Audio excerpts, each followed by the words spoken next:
네, 안녕하십니까. 네, 자, 만나서 반갑습니다. 제 이름은 강경태라고 하고요. 자, 오리엔테이션을 진행 않을까 했었는데, 사전에 좀 물어보니까 여러분들이 오리엔테이션 올린 걸 들으신 분이 없어요. 그걸 왜 올렸죠, 그러면?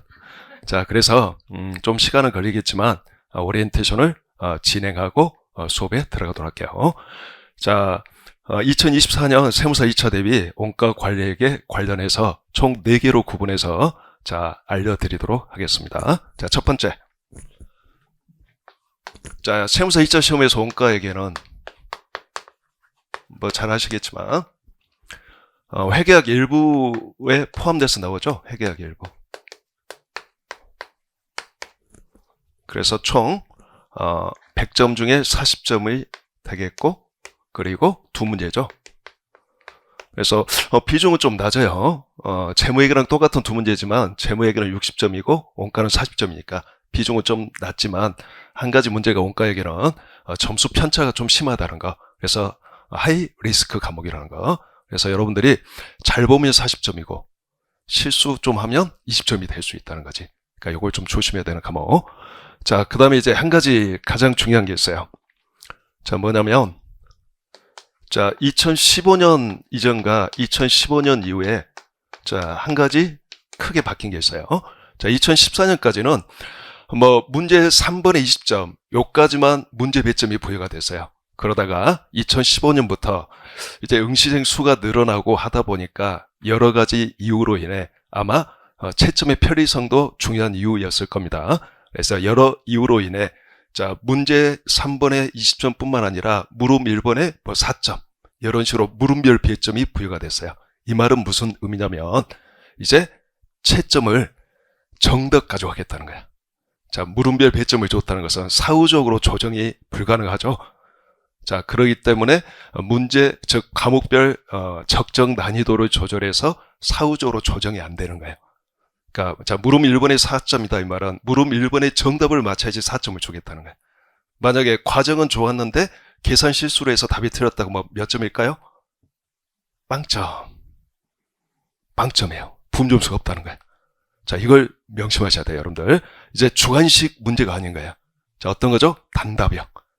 정답을 맞춰야 되는 단답형이다. 그래서 이제 과정 적는데 너무 많은 시간을 쏟지 말아라. 정답 맞추는데 주력하고 과정은 흔적만 남겨도 된다. 이해됐죠? 아예 빈칸이면 안 돼요. 그건 곤란해. 답만 딸랑 적으면 곤란하지만 그냥 낙서하듯이 흔적만 있어도 괜찮아요. 이거. 채점할 때 저도 채점할 때 보면 과정 거의 안 봐요. 그냥 쓱 스캔하고 있네 이 정도야. 답만 보는 거야. 답만. 이해됐죠? 그러니까 쭉 과정을 그냥 한꺼번에 표시하고 답을 그냥 한꺼번에 한 페이지에 요약해서 적어도 좋아요. 오히려 좋아해. 채점하기가 편하니까. 안 넘겨도 되니까. 무슨 말인지 알겠죠? 그렇게 해도 상관없어요. 자, 그래서 이것 좀 조심하고, 그 다음에 이제 두 번째, 이게 이제 좀 중요한 사항이 되겠는데, 최신 출제 경향을 좀 보도록 합시다. 최신 출제 경향. 자, 첫 번째가, 자, 원가와 관리액의 비중을 봐보면, 원가액과 관리액의 비중이 4대 6이다라고 말할 수 있어요. 4대 6. 뭐, 이거는, 과거부터 이제까지 계속 이래 왔어요. 그래서 이건 뭐 특별한 게 아니고, 자, 두 번째가 중요한데, 자, 최근에 한 3, 4년 과거 기출 문제를 보면 최근 자, 난이도가 급상승했다는 걸 알 수 있어요. 난이도가 매우 올랐어요. 자, 예를 들어보면 2021년도에 자, 회계사 2차 시험에서는 종종 나왔던 주제인데 세무사 2차에서는 한 번도 안 나왔던 주제인 자, 종합원가 계산의 복수의 검사 시점. 자, 검사 시점이 2개의 문제. 이게 처음으로 출제가 됐죠. 그것도 결합원가 배분하고 결합에서도 나왔죠. 올해 시험에도 그거 나왔었죠, 여러분들. 그래서 자, 복수의 검사 시점 문제 나왔었고, 그 다음에 2023년 자, 뭐 나왔죠? 자, EVSI 계산한 거 나왔죠. 자, 이건 마찬가지예요. 복수의 검사 시점 EVSI 계산한 문제는 회계사 2차 시험에서는 4년에 한 번 정도 나오는 문제. 거의 평균적으로 4년에 무조건 한 문제는 출제하는 그런 유형인데 한 번도 안 나왔었잖아요, 우리가. 네, 나왔죠. 여기에 아마 문제 수록되어 있는 거, 그 문제 그 수업 시간에 설명 듣고 그 문제 풀 수 있으면 풀 수 있는 문제였어요. 그 다음에 좀 재밌게도 올해 출제된 문제 숫자를 보니까 제 기본서에 있는 예제하고 똑같더라고요. 이게 숫자가 똑같아. EVSI 그 계산하는 문제가 2차 문제인데, 그러니까 아주 쉽게 나온 거예요, 여러분들.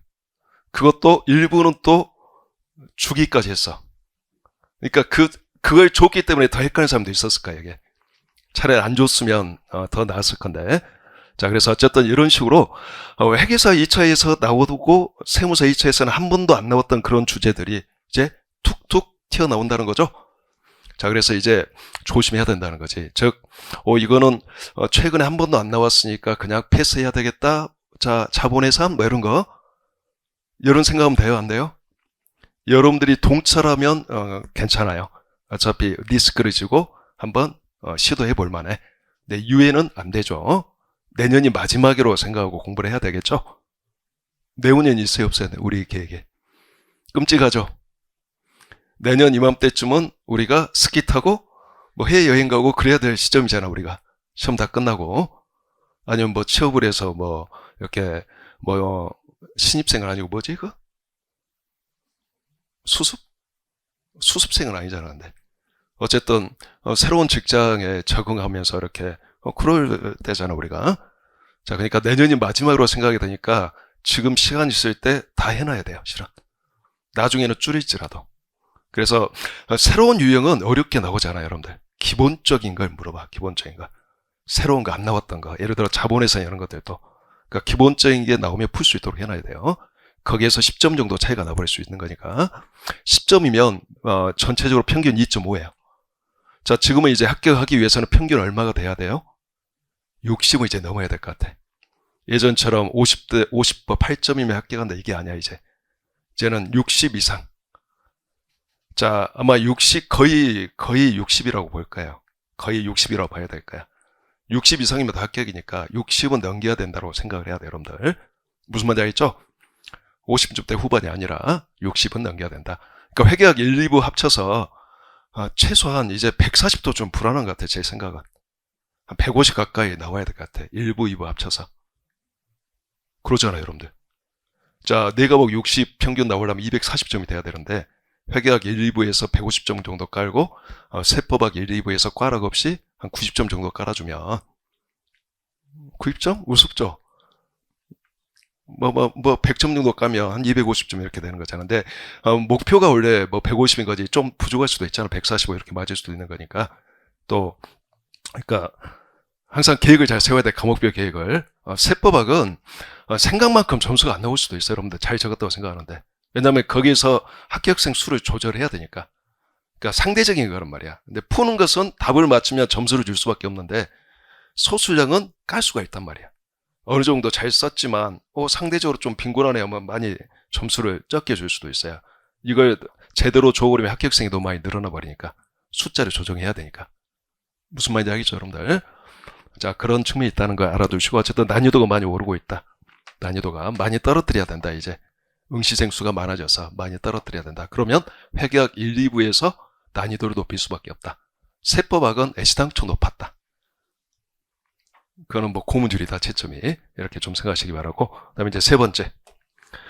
자, 최근에 이제 이 복합 주제가 많이 나요, 복합 주제. 이게 무슨 말이냐면, 자, 문제 하나에, 한 장을 다루는 그런 문제라기보다, 문제 하나가 2장 또는 3장과 관련된 그런 문제. 복합 주제. 예를 들어 복수 제품에 관한 여러 문제, 문항들. 자, 올해 2023년도 물음제 3번이 단일 장과 관련됐어요? 아니었죠. 문제 3번은 결합원가 배분하고 종합원가 계산 플러스 자, 전부원가 계산, 변도원가 계산. 즉, 이 2장과 관련된 문제였어요. 자, 문제 4번은 자, 우리가 자주 잘 풀 수 있는 문제죠. 제한된 자원의 사용과 자, 특별주문, 거절 또는 수락 의사결정이 이거는 여러 번 나왔던 주제예요. 이게 나오면서 동시에 EVP와 EVSI 문제가 나왔죠. 역시 2장과 관련됐단 말이에요. 문제 3번도 2장, 문제 4번도 2장이에요. 그리고 참고로 잠깐만 가봅시다. 여기 앞에 그 연습서 맨 앞에 보시면 그 최근 기출문제 그 출제 경향표를 잠깐 봐보세요. 뭐 과거에는 현재보다는 좀 상대적으로 그 예를 들어서 2018년도만 보더라도 12, 13, 14장에서 나왔잖아요. 이렇게 40점이. 근데 2022년 봐보세요. 무려 하나, 둘, 셋, 넷, 다섯, 여섯, 7장에서 출제가 된 거죠. 두 문제가 7장과 관련돼 있잖아요.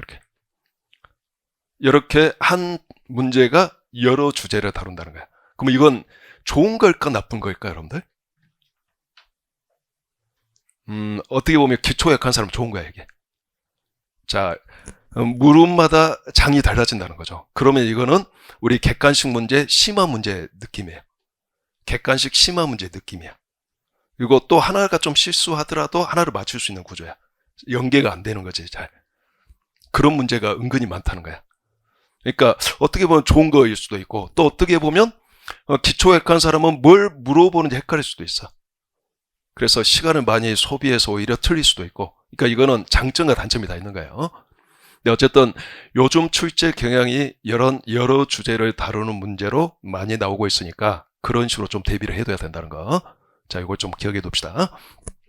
자, 그 다음에 이제 네 번째 서술형. 이게 참 재밌는 게 회계사 2차 시험은 요 서술형 비중이 꽤 높아요. 자, 비근원해로 올해도 한 10점 정도 나왔고 작년에는 무려 한 30점 정도 됐어요. 서술형 비중이. 작년에는 원가기가 너무 어렵다라고 원성이 많다 보니까 좀 많이 합격시켜 주려고 좀 쉽게 내려고 서술형이 좀 많이 깔았단 말이에요. 그래서 이렇게 많이 높은데 세무사 시험은 2015년 이후에 2022년까지 한 문제도 안 나왔어 서술형이. 그 전에 나왔었는데 왜? 채점 때문에. 아까 뭐라 그랬죠? 자, 문항별 배점으로 바뀌니까 답 보고 채점한다 그랬죠? 그러니까 서술형을 내기 싫은 거야. 서술형은 읽어봐야 되잖아. 또 분염수를 좀 줘야 되는 거잖아. 그래서 안 나오다가 2023년도에 올해 나왔죠? 두 문제 나왔죠, 두 문제. 두 개 물어봤었죠. 자, 그 두 개는 아마 작년에 수업 시간에 다뤘던 거 안에 다 포함되어 있을 내용이에요. 중요한 것만 나오는 거야. 즉, 소수형이 출제가 될 수도 있는데 어려운 거 안 나와요. 아주 기본적이고 중요한 것만 나올 거다. 그러니까 그거는 연습서 이론 요약 또는 문제 다 녹아 들어있다. 이렇게 알아두시면 되겠어요. 자, 나올 수 있다. 근데 나와봤자 한 2점? 2점 이상 안 될 거다. 이거는 중요하진 않아요, 여러분들. 참고만 하시면 되겠다. 자, 이제 세 번째 공부 방법.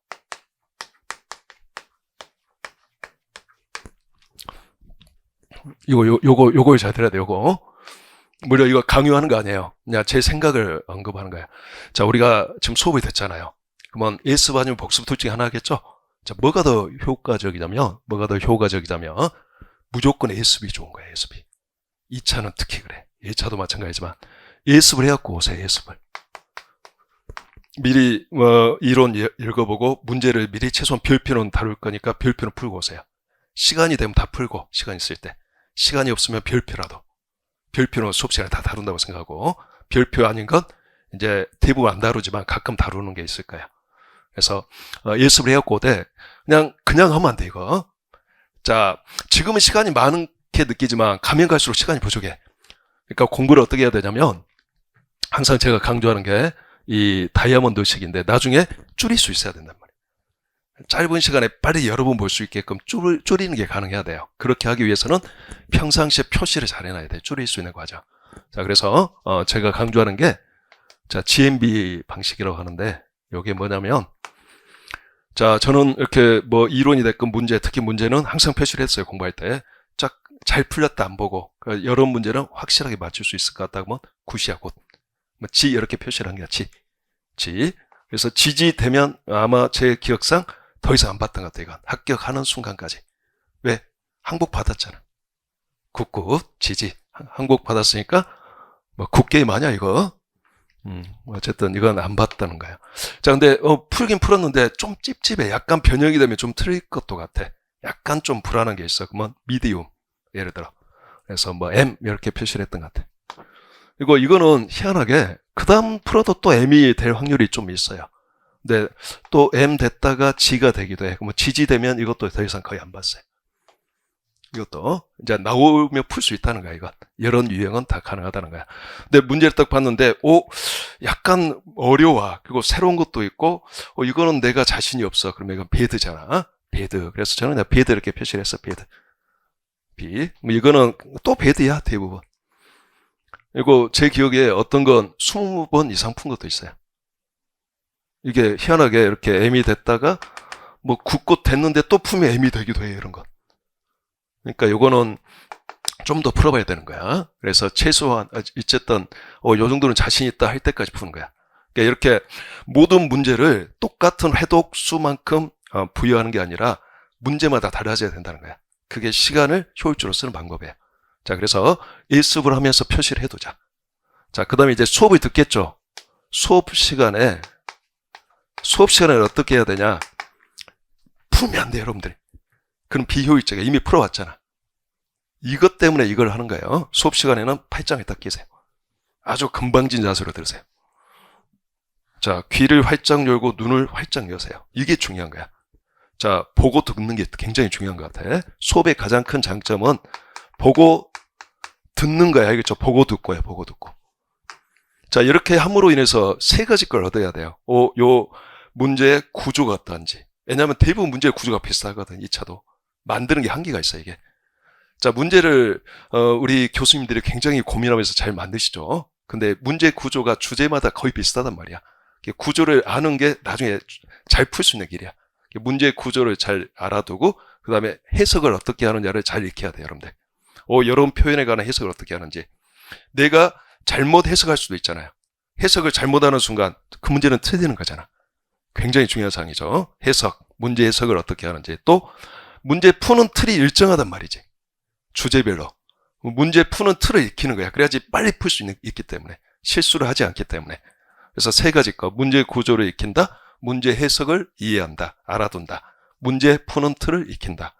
자, 이걸 하기 위해서 보고 듣고를 한다. 수업 시간에. 자, 예습을 해야지 가능하다. 예습을 안 하면 이게 안 된다. 뭐 혹시 내가 뭐 바쁜 일이 있어서 안 해갖고 왔다고 뭐 어떻게 해야 돼요? 참고 해야지 뭐. 참고 보고 듣고를 해야지. 풀려고 하지 마시고. 푸는 거는 나머지 시간에 혼자 푸세요. 복습할 때. 그 다음에 이제 세 번째, 복습을 하는 거예요. 근데 복습은 간단히 하는 거예요. 간단히. 이걸 했기 때문에. 벌써 1회독, 2회독이죠? 이건 간단히. 이런 걸 안 해도 될 것 같아요. 제 생각은. 이런 거 그냥 스킵하고 이런 거 위주로 간단히. 이론도 이미 봤기 때문에 되게 간단히. 그리고 일정 시간 지나고 반복하는 게 좋아. 한꺼번에 빡 하는 것보다 간단히 하고 반복하는 게 좋아. 한꺼번에 빡 하면 애울 수도 있는 거잖아요. 이거. 애우는 거 바람직한 게 아니거든. 원가에게 있어서. 그래서 나중에 간단히 하되 추후 반복하는 게 더 효과적이다는 거. 자, 이게 제가 추천드리는 방식이에요. 예습을 중시 여기자. 됐죠? 자, 그 다음에 이제 좀 이따 이제 설명하겠지만 가장 중요한 건 이거예요. 내년 이제 2차 시험장이다, 우리가. 그러면 현재 12월 18일 현재 여러분들의 모습에 이게 뭘 해야 될지 방황하고 있어. 이제 시험을 봐야 되는 날, 내년도에.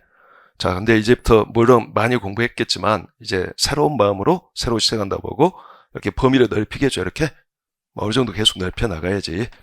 자, 그러다가 계속 이렇게 줄이는 게 필요해요. 그래서 시험날 당일에는 딱 이게 압축된 지식이 내 머릿속에 딱 들어있는 상태에서 앉아 있어야 돼. 그래야지 잘 볼 수 있는 거야. 자신감이 있어서. 자신감이 중요한 거거든. 뭐 자신감을 갖기 위해서는 이게 딱 압축이 되어 있는 느낌이 나야 돼. 느낌이 나야 돼. 이게 뭐 내가 그냥 자신감 아무리 앉아서 외쳐도 안 돼. 이게 이런 상태가 아니면, 이런 상태가 아니라 이렇게 좀 방만하거나 또는 공부가 좀 안 돼 있어서 매우 협소하거나 그러면 아무리 자신감 외쳐도 안 된단 말이야. 그런 마음이 안 든단 말이지. 그러니까 어느 정도 적절하게 넓히면서 줄여서 딱 압축된 느낌이 나도록. 자, 이렇게 하기 위해서는 자, 이 공부로 할 때 과목이 그래도 4과목이나 되잖아, 우리가. 과목별로 5과목이죠, 엄밀히 따지면. 세법하고 원투를 구별하면. 그러면 자, 제 생각에는 이걸 그냥 하면은 이게 압축이 안 돼요. 그러니까 항상 위치화가 필요한 거야. 이 뇌에 각인을 시키는 게 필요해요. 즉, 좀 이따가 이제 저랑 같이 이거 끝나고 나서 원가 관리에게 개관을 제가 다시 언급할 건데 이 개관이 과목별로 머릿속에 다 있는 게 좋아요. 머릿속에 개관을 딱 집어넣고 내가 지금 뭐 하고 있지? 이 전체 구조는 어떻게 생겼지? 이걸 이렇게 아는 게 중요한 거란 말이지. 이렇게 주소해서. 그리고 이 안에서 또 이게 이제 전체 숲이라고 생각합시다. 그러면 이 숲 안에 또 영역별 자그만 또 숲이 있는 거잖아. 그러면 이 안에 또 나무를 이렇게 심어야 되는 거잖아, 우리가. 그러죠? 이걸 잘 해놔야 돼. 그래야지 나중에 줄일 때, 얘는 알아. 갈표. 이런 식으로. 얘는 좀 불안해. 이런 식으로. 구별이 가능한 거야, 이게. 그래야지 딱 압축이 될 수 있는 거라는 거죠. 그러니까 전체 항상 숲과 나무, 이런 느낌. 모든 과목별로. 그러니까 여러분들이 제 생각은 재무회계, 원가회계, 세무회계까지는 이게 가능해요. 이거 이런 요약이 가능해. 나름대로 이렇게 숲과 나무 형식으로 자기 나름대로 어떤 구조를 딱 머릿속에 집어넣을 수 있어요. 세무회계도 마찬가지예요. 나올 수 있는 게 한정이 되어 있기 때문에. 근데 이제 세법학은 모르겠어. 그럼 이제 그냥 열심히 푸세요. 열심히 풀면 될 것 같고, 그냥 최선을 다 하면 되겠지. 근데 나머지 세 과목 푸는 개선형 문제는 이게 다 가능하단 말이야. 항상 이런 느낌을 가지고 공부를 해야 된다는 거지. 이런 느낌. 그래서 나중에 배제할까 알아서 이런 식으로 다 구별할 수 있게. 자, 요게 이제 중요해 보입니다. 그 다음에 이제 네 번째. 자, 우리 연습서 잠깐 언급해주면, 연습서의 이론은 좀 이따 이제 같이 보겠지만, 2차에 딱 필요한 것만 아주 심플하게 실어놨어요. 2차에 필요 없는 건 그냥 다 날려버렸어. 형식적인 거 다 무시하고 다 날려버렸어. 그래서 2차에 딱 필요한 것만, 핵심적인 것만 실어놨다는 거. 여기 있는 이론만 알면 될 것 같아요. 자, 그런데 이제 여기 있는 이론이 좀 부족하다. 장별로 내가 좀 부족한 장이 있다 그러면 기본서를 꼭 보시기 바랍니다. 기본서를 지금 시간 있을 때 같이 병행해서 그 장은 내가 좀 끌어올려 놓으세요. 나중에는 볼 필요가 없겠지만. 그래서 이론 됐고, 그 다음에 이제 문제. 자, 문제는 2000년 이후에 그 발표된 기출문제는 다 들어있어요. 한 문제도 빠짐없이. 자, 2003년도부터는 공시가 됐죠.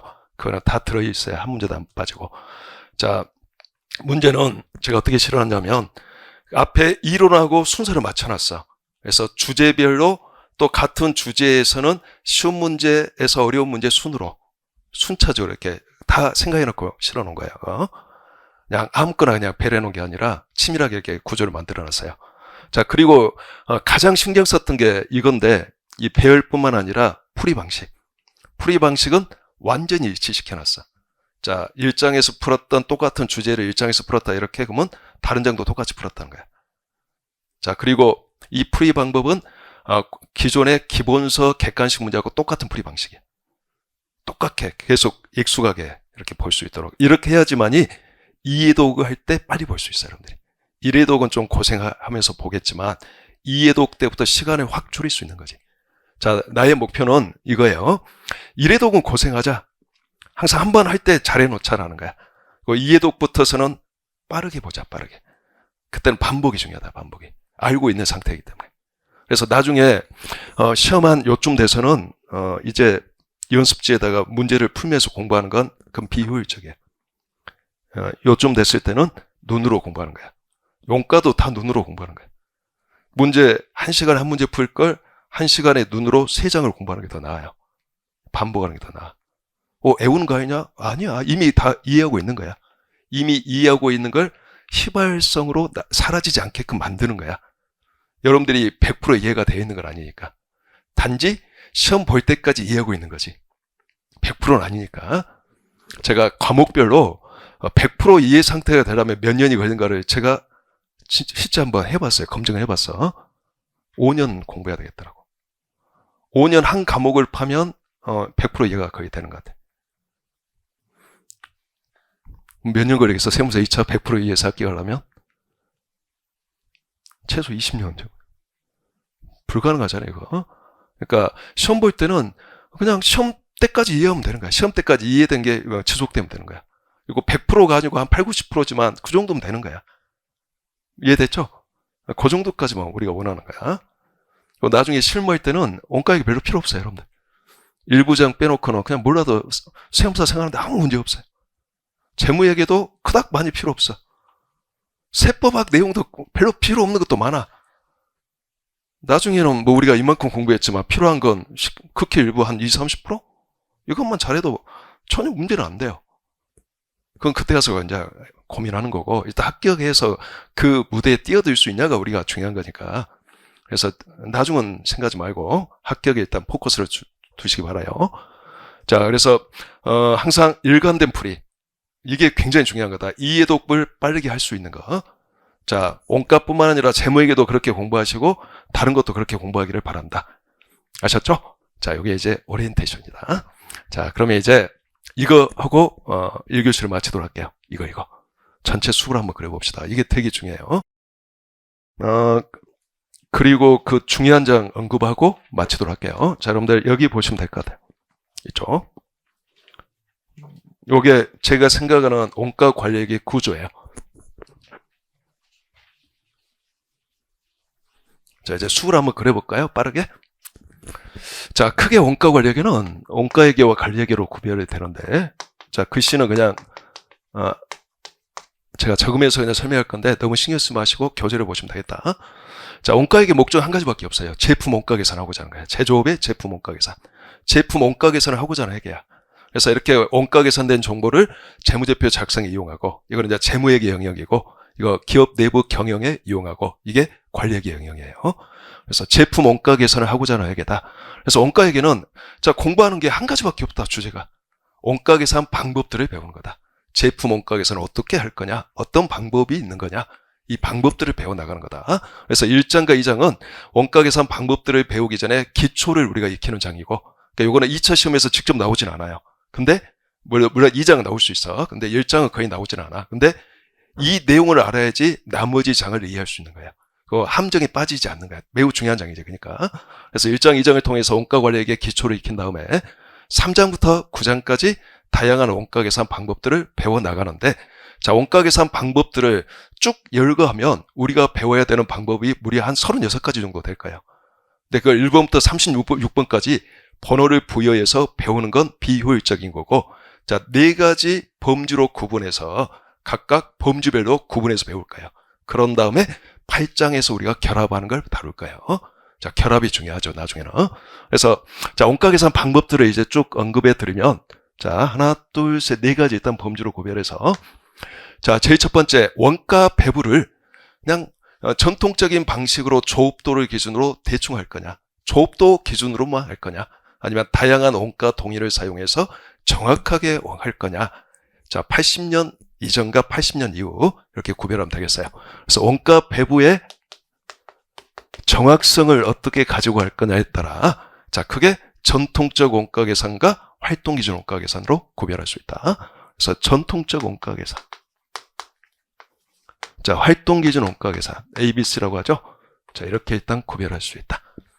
자, 우리는 1장부터 8장까지는 전통적 원가 계산에 대해서 배울 거다. 시험도 이게 중요하다. 그리고 9장에서 활동 기준 원가 계산을 이제 그때 도입해서 그 내용을 배울 거다. 나중에, 맨 나중에. 자, 그 다음에 이제 제품 원가를 어떻게 집계할래? 이거는 제품 원가 집계를, 즉 원가 집계를 어떻게 할래? 집계를 어떻게 할래? 여부에 따라, 자, 크게 2가지로 구별할 수 있어요. 개별적으로 할 거냐, 아니 종합해서 할 거냐. 자, 개별 원가 계산, 종합 원가 계산. 자, 개별 원가 계산과 종합 원가 계산이 있다. 자, 개별 원가 계산과 종합 원가 계산은 내가 자유롭게 내가 선택할 수 있는 게 아니라 우리 기업의 생산 형태가 어떠냐에 따라 어느 게 더 효율적이냐, 이게 정해져 있는 거예요. 예를 들어 소량 주문 생산 방식은 개별적으로 하는 게 좋아. 내가 주문받은 선박별로 각각 해주는 게 좋아. 그런데 대량 동일한 제품을, 자, 동종의 제품을 대량으로 연속해서 생산한다면, 자, 제품 단위 개별적으로 하는 건 비효율적이죠? 그리고 이제 제조 공정별로만 해서 그 제조 공정의 완성품과 기말 제품 원가만 구별하면 된다는 거죠. 동일한 제품이니까. 이게 이제 종합 원가 계산이죠. 그래서 이거는 생산 형태에 따라 정해져 있는 거예요. 개별 원가 계산, 종합 원가 계산. 그리고 종합 원가 계산을 수행하는 기업은 경우에 따라, 자, 결합 제품을 생산할 수도 있어요. 자, 동종의 공정에서 동일한 원재료를 투입하여, 자, 서로 다른 제품이 분리가 돼서 맨 마지막에 생산이 될 수도 있어요. 이걸 뭐라고 하죠? 결합 제품 또는 연산품이라 하죠. 이렇게 연산품 또는 부산물이 발생했을 때, 자, 이 원가 배분을 추가적으로 더 해줘야 돼. 종합 원가 계산만 가지고는 안 되고, 자, 결합 원가 배분이란 걸 추가적으로 더 다뤄야지만이, 자, 연산품의 원가를 계산할 수 있게 돼요. 자, 그래서 종합 원가 계산에 확장이라고 말할 수 있는 자, 연산품과 부산물의 원가 계산 요거까지 우리가 공부를 할 거예요. 요거는 별도 주제가 아니에요, 여러분들. 특수한 원가 배분이야. 종합원가 계산을 필요로 하는 기업에 있어서 결합원가 배분이라는 특수 원가 배분이 추가로 필요한 걸 배우는 거야. 그러니까 종합원가 계산이 굉장히 큰 장을 차지하는 거죠. 이 두 가지가 다 종합원가 계산과 관련이 있으니까. 자, 올해 2차 시험에서 나왔던 게 바로 이쪽에서 나왔죠?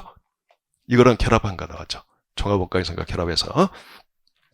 자, 그래서 이렇게 두 가지로 구별할 수 있고, 그 다음에 이제 제품 원가를 어떻게 측정할래?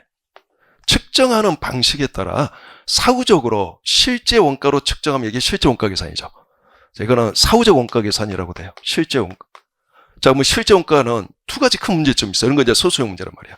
제품 원가 계산이 너무 지연돼. 그래서 이걸 피하기 위해서 매달 하게 되면 동일한 제품인데 아무런 이유 없이 그냥 배부율이 달라짐에 따라 제조간접원가 배부율이 다름에 따라 월별로 제품 원가가 변동해버려. 그래서 제품 원가 계산의 지연성과 제품 원가의 변동성이라는 걸 피할 수 없는 문제가 있는 거죠. 자, 이걸 피하기 위해서 사전에 제조간접원가 배부율을 미리 정해놓고 원가를 계산하자 바로 정상원가 계산, 평균화 원가 계산이라고 하죠. 자, 그래서 정상원가 계산이 등장하고 또 사전에 제조간접원가뿐만 아니라 직접 재료원가, 직접 노무원가마저도 표준을 설정해서 자, 허용할 수 있는 범위를 정해놓고 원가를 계산하자. 표준원가 계산. 자, 원가 통제를 위해서 필요한 거다. 표준원가에서 이렇게 세 가지로 구별되어져요. 그 다음에 이제 마지막 분류. 자, 제품 원가를 어떻게 구성할래? 제품 원가 구성을 어떻게 가지고 갈래? 자, 제조원가 전부는 제품 원가야. 전부 원가 계산. 아니야. 자, 제조원가 중에 변동원가 성격의 제조원가만, 즉 변동 제조원가만 제품원가야. 변동원가 계산.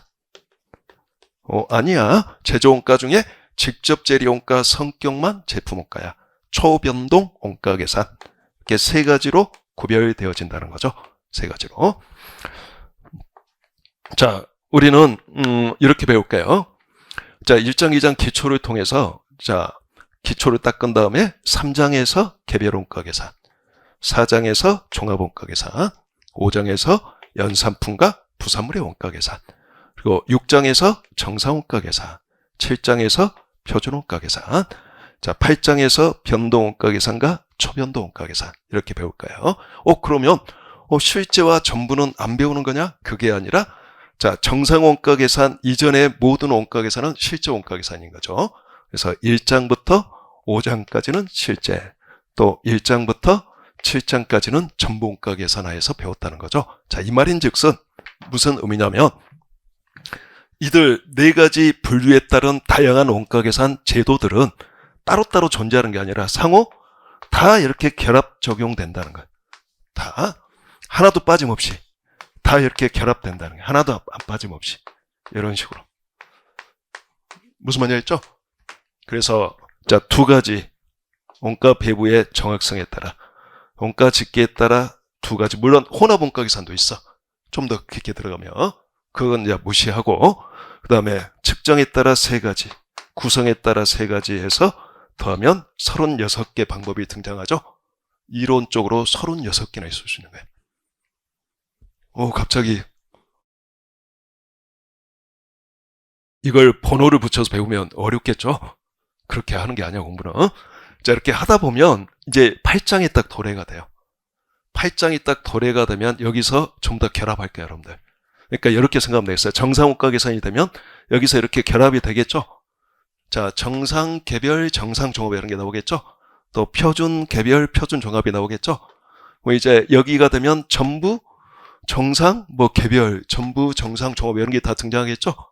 자, 이런 식으로 결합이 되어지는데 지금은 어렵게 느낄 거예요. 근데 나중에 8장 가면 그거구나, 별거 아니구나 이 느낌이 들 거야.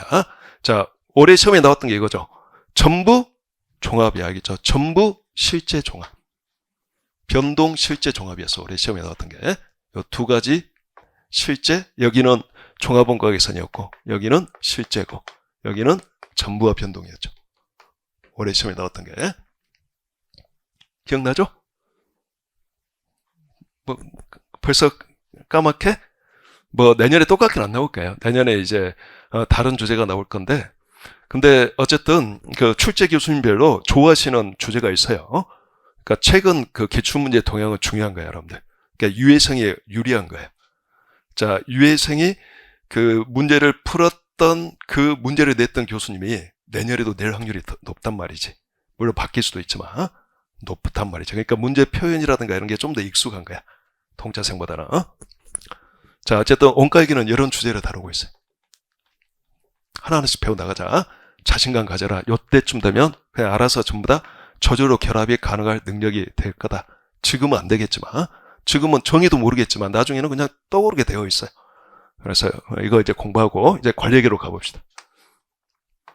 자, 관리계는 자, 제품 원가 계산 정보를 기업 내부 경영에 활용하는 회계죠. 물론 원가뿐만 아니라 다른 정보도 필요해. 수익에 관한 정보, 이익에 관한 정보, 투자에 관한 정보도 필요해. 근데 주된 게 원가에 관한 정보야. 그래서 자, 원가회계에서 이제 계산된 걸 관리회계에서 이용하는데 관리회계는 미래지향적인 거란 말이야. 그래서 원가 계산을 통해서 계산한 과거 원가를 그대로 이용할 수는 없어. 과거 원가를 토대로 이 기업의 원가 함수를 추정해서 미래 원가를 예측한 다음에 예측한 미래 원가를 가지고 이용해야 되겠죠. 그래서 원가회계에서 관리회계로 건너가기 전에 관리회계 바로 초입이라고 말할 수 있죠. 바로 원가 추정이라는 걸 배워요. 원가 추정. 원가 추정을 해야 돼. 그래서 미래 원가를 예측해야 돼. 미래 원가를 가지고 관리회계에 활용한다는 거지. 그래서 관리회계의 가장 첫 번째 임무는 원가 추정부터 이제 배우는 거야. 원가 추정. 그래서 원가 추정한 다음에 이제 기업 내부 경영에 활용하는데, 자, 기업 내부 경영에 활용하는 걸, 이건 기업 내부 경영은 매우 많은 거잖아. 즉, 최고 경영자 관점에서 생각해보면, 뭐 별의별 걸 다 신경 써야 되는 거잖아. 그럼 뭐 이거는 어떻게 이걸 공부할 거냐, 어떻게 수업을 그릴 거냐, 어려운 사항이죠. 그래서 이걸 저는 이렇게 구분해서 배워요. 자, 크게 세 개로 구분한다, 주제를. 하나는, 자, 경영자는 항상 계획을 세울 거 아니냐, 경영 계획을. 그리고, 자, 통제 활동을 할 거 아니냐. 그래서 첫 번째 주제가 계획과 통제야. 자, 그 다음에 두 번째 주제는, 자, 요쯤. 가장 중요한 것 중에 하나죠. 의사결정할 거 아니냐. 경영자는 수시로 최선의 대안을 선택하는 어떤 일련의 행위를 할 거 아니냐. 의사결정. 그 다음에 세 번째 주제. 최근에 최신 관리회계라고 말할 수 있죠. 최신 관리회계. 근데 우리나라에서는 이 최신 관리회계를 그럴싸하게 용어를 써. 전략을 염두에 두고 만든 내용이 많다 보니까 전략적 관리회계 이렇게 한단 말이지. 그래서 전략과 연관하여 자, 전략적 관리회계, 최신 관리회계 이렇게 세 가지로 구별하자. 그래서 계획과 통제와 의사결정은 이까지가 전통적 관리회계야. 시험에서 이까지가 더 중요해. 그 다음에 최신 관리회계 이렇게 일단 구별할 수 있고, 자, 그러면 계획과 통제는 또 이걸 이제 계획을 세운다 플랜이라고 말할 수 있죠. 플랜. 자, 계획을 세운 다음에 뭐 하겠어요? 실행에 옮기겠지. 플랜. 자, 실행에 옮긴 다음에 나중에 사후 결과와 당초 계획을 비교하여 뭔가 성과를 평가하겠죠. 그리고 피드백 정보를 얻겠지. 바로 C, 성과평가. 플랜도 C. 평가한다는 거예요. 평가. 한번 따라서 해볼까요? 플랜도 C. 크게 이게 계획과 통제야. 계획과 통제. 이걸 배운 거예요. 우리가 첫 번째. 자, 미래에 대한 거죠. 그래서 우리는 이렇게 배울까요? 자, 이제 10장부터가 관리회계인데 원가 추정 배운 다음에 자, 이 플랜과 관련해서 두 개를 우리가 배울까요? 11장, 12장에서. 자, 먼저 CVP 분석. 요게 계획이야. CVP 분석은 전통적 관리회계 기초 개념도 알려주지만 그거보다는 본질적인 주제가 단기 관점에서 자, 이익에 관한 계획을 수립하기 위한 도구란 말이야. 자, 단기 이익 계획 수립에 필요한 도구를 만들어 둔 게 CVP 분석이야. 그래서 CVP 분석, 단기 이익 계획 수립. 자, 이거 배우는 거지. CVP 분석부터. 관리회계 기초를 여기서 닦는 거야. 전통적 관리회계 기초. 자, 그 다음에 기업 전체를 대상으로 계획을 세운다. 이걸 우리가 뭐라 하죠? 종합예산이라고 그러죠? 종합예산. 기업 전체를 대상으로 예산, 재무제표를 작성하는 걸 말해. 그래서 종합예산. 이렇게 두 가지 주제를 배울까요? 자, 두는 있을까 없을까? 없어요, 이론이. 이건 그냥 한 줄 열심히. 이거는 별다른 이론 없어. 그냥 열심히. 뭐 C는 뭘까? 이거 성과평가죠?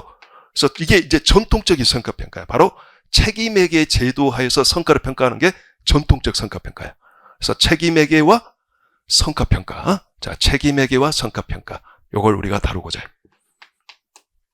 자, 이건 수비 딱 머릿속에 들어있어야 돼요, 여러분들. 그래야지 내가 뭘 하고 있는지를 알아서 내가 나중에 아는 거 모르는 걸 구별할 수 있단 말이지.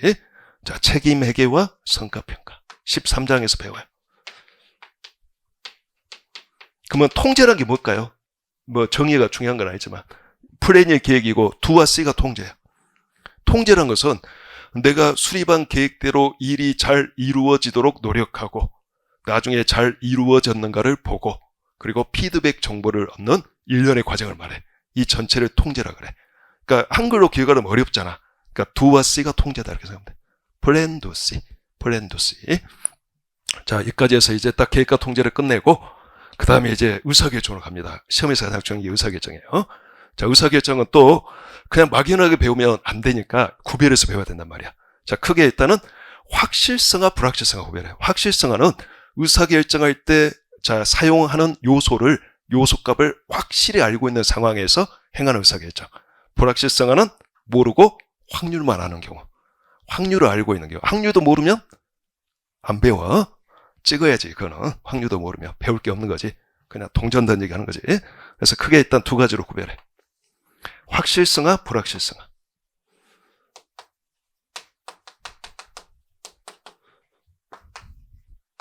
자, 글씨는 신경 쓰지 마세요. 책이 있죠, 다? 설마 따라 적는 사람, 적어도 돼, 적어. 어차피 이걸 머릿속에, 한 번 정도 적어봐야지 그래도 좀 들어오겠지. 적어도 괜찮아요. 이거는 뭐, 문제를 푸는 게 아니니까 지금. 확실성화, 불확실성화로 구별해요. 확실성화도 또 한 번 쪼개. 의사결정의 고려기간이 1년 이하에 다 끝나면, 전체 효과가 1년 이하에 끝나면, 화폐 시한가치 같은 거 고려할 필요 없죠. 짧으니까. 모든 결과가 발생하기까지가. 이걸 단기 의사결정. 근데 의사결정의 효과가 5년 이렇게 1년 초과해서 영향을 미치면, 뭐 설비를 취득해서 설비의 내용 뉴스 전체 동안 영향을 미치면, 화폐 시한가치 고려해줘야 될 거 아니야. 구분이 필요하겠죠, 이건? 화폐 시한가치 고려하는 게 좋냐, 안 하는 게 좋냐?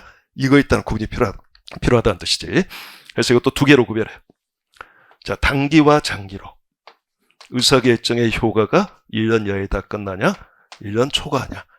그래서 우리가 14장에서 이건 자, 단기 의사결정 배운다. 근데 이거 배우기 전에 자, 관련 원가라는 개념을 좀 알아야 된다. 의사결정의 기초를 여기서 같이 익히는 거다. 그래서 관련 원가와 단기 의사결정. 그래서 여기서는 단기 의사결정을 배운다 이렇게 생각하시면 되겠어요. 적어야 되나? 적고 보니까 똑같이 있는데 이거. 그다음에 15장에서는 자, 장기 의사결정 배우죠. 근데 장기 의사결정을 우리나라에서는 자본예산이라고 주로 용어를 써요. 또는 투자 의사결정 이렇게 용어를 쓰기도 해. 근데 가장 많이 쓰는 게 자본예산이에요. 그래서 자본예산이라는 용어로 배우는 거예요.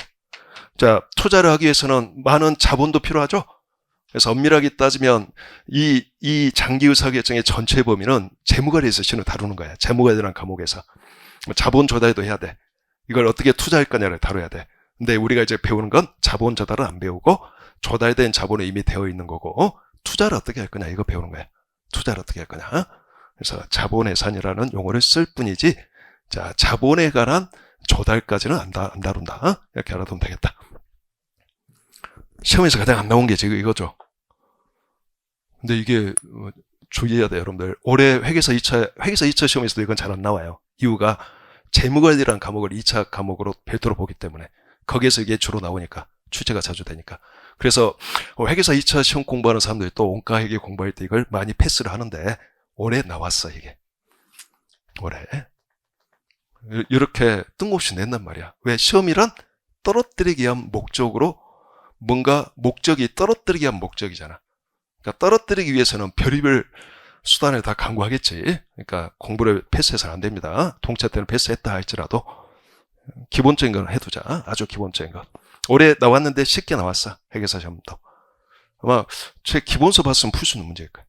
자, 기본서 이제 풀면 풀 수 있는 문제. 느낌. 자, 여기까지에서 배우고 이제 불확실성과 의사결정. 요거 몇 장에서 다룬다? 16장에서 말 그대로 불확실성과 의사결정이라고 해서 다룬다. 딱 끝. 불확실성과 의사결정. 여기에서 핵심은 의사결정이 중요한 게 아니야, 이건. 자, 불확실한 상황을 해소하기 위해서 추가적 정보를 획득하겠죠? 근데 모든 추가적 정보를 획득할 가치가 있는 건 아니잖아. 자, 정보의 가치가 얼마냐에 따라서 정보量비교하여 획득 여부가 달라지겠죠. 뭐 정보의 가치를 알아야 되는 거잖아. 바로 그 정보의 가치를 계산하고자 하는 게 EVPI, EVSI야. 완전 정보의 가치 얼마야? EVPI. 불완전 정보의 가치 얼마야? EVSI. 그래서 EVSI 값보다 이 정보료가 더 낮아야지만이 그 불완전 정보는 획득할 만한 가치가 있는 정보가 되는 거예요. 자, 그런 의미에서 EVPI, EVSI가 가장 중요한 거야, 이거. 근데 이제까지는 이게 안 나왔기 때문에 여기는 그냥 가볍게 넘어갔죠. 자, 여기까지는 끙끙대고 공부하고 가볍게 패스. 올해 7점 가르릉. 패스 하면 안 돼. 동차 때는 모르겠지만. 이거 EVSI 구하는 방법 쉬워요. 제대로 익히면 그냥 수학 아무것도 몰라도 됩니다. 나중에서 그림으로 다 구할 거니까. 자, 그 다음에 이제 한 가지가 더 남았어요. 자, 여기 성과평가 관련이 있고, 의사결정에 관련이 있는 거, 단기 의사결정에. 자, 이게 이제 중요한 건데, 요 두 가지가 다 필요한 게 바로 있어요. 이게 대체 가격 결정. 자, 내년 시험 어쨌든 이것도 좀 조심해야 될 것 같아. 대체 가격 결정. 자, 17장에서, 자, 분권화된 사업부 경영자가 대체 여부, 기업 내부 간, 자, 사업부 간 내부 대체 여부를 자율적으로 정할 수 있다고 할 때, 그 분권화된 사업부 경영자의 성과평가 관점에서 대체 여부를 결정하겠죠. 또 기업 전체는 기업 전체 이 극대화 관점에서 대체가 좋냐, 비대체가 좋냐, 의사결정이 필요하죠. 그래서 이렇게 의사결정과 성과평가가 다 필요한 게 있어요. 이게 바로 대체 가격 결정이라. 그래서 대체 가격을 결정하는 거죠. 그러니까 일단 가격 결정이라는 걸 좀 다루고, 그리고 주된 주제로서 대체 가격 결정을 다룰 거예요. 자, 대체 가격 결정. 중요해. 이거 2차에서 문제 내기 아주 좋아. 이게 세무사 시험도 잘 나올까 이거. 근데 지금 요게 한번 나왔었죠. 좀 19년도인가 나왔었지. 요게. 근데 이제 그 이후로 안 나왔으면 나온단 말이야. 이게 또 나올 때가 됐다는 거지. 간단히 말해서. 안 나오면 뭐 어쩔 수 없고. 근데 이제 확률적으로 그 작년과 똑같게는 안 된단 말이지. 유사한 걸 내거나 아니면 좀 근처에 비슷한 걸 내거나 그런 거지. 이거는 의사결정, 성과평가 다 필요한 장이야. 대체가격 결정.